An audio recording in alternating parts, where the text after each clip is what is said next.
रवि को होश तो आ गया था, लेकिन उसकी हालत अब भी ठीक नहीं थी। उसकी आंखों में एक गहरा डर था और वह बार बार बस एक ही बात कह रहा था। वो सच में थी। वो यहीं थी। मैंने उसे देखा। गांव के लोग घबरा गए। उसकी मां उसे तुरंत गांव के तांत्रिक बाबा के पास ले गईं। बाबा ने रवि को ध्यान से देखा और गहरी सांस लेते हुए बोले, इस पर किसी आत्मा की छाया है। जो कुछ इसने देखा वह सिर्फ एक वहम नहीं था।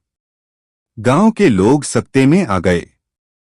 बाबा ने आगे पूछा, क्या इस पीपल के पेड़ की कोई पुरानी कहानी है? गांव के बुजुर्गों में से एक बूढ़े व्यक्ति ने भारी आवाज में कहा, हाँ, बहुत साल पहले इसी जगह एक लड़की चंपा को जिंदा जला दिया गया था। सभी गांव वाले सन्न रह गए। बुजुर्ग ने आगे बताया, गांव के कुछ लालची लोगों ने उसे डायन बताकर मार दिया था। तब से कहा जाता है कि हर होली की रात उसकी आत्मा भटकती है। बाबा ने गंभीर स्वर में कहा, उसे शांति नहीं मिली, इसलिए वह अब भी यहां भटक रही है।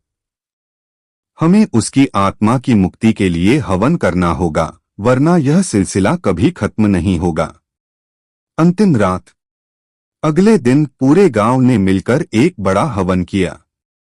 मंत्रों की गूंज पूरे माहौल में फैल रही थी।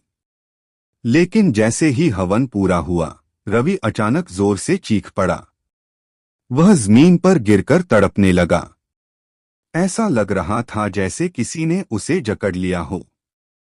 फिर उसकी आंखें अचानक सफेद हो गईं और उसकी आवाज बदल गई। मैं अब मुक्त हूं। गांव वाले हैरान थे। कुछ पलों बाद रवि बेहोश हो गया। जब उसे होश आया तो उसके चेहरे पर सुकून था। उसने कांपती आवाज में कहा, अब वो चली गई। उसने कहा कि उसे इंसाफ मिल गया। अब वह मुक्त हो चुकी।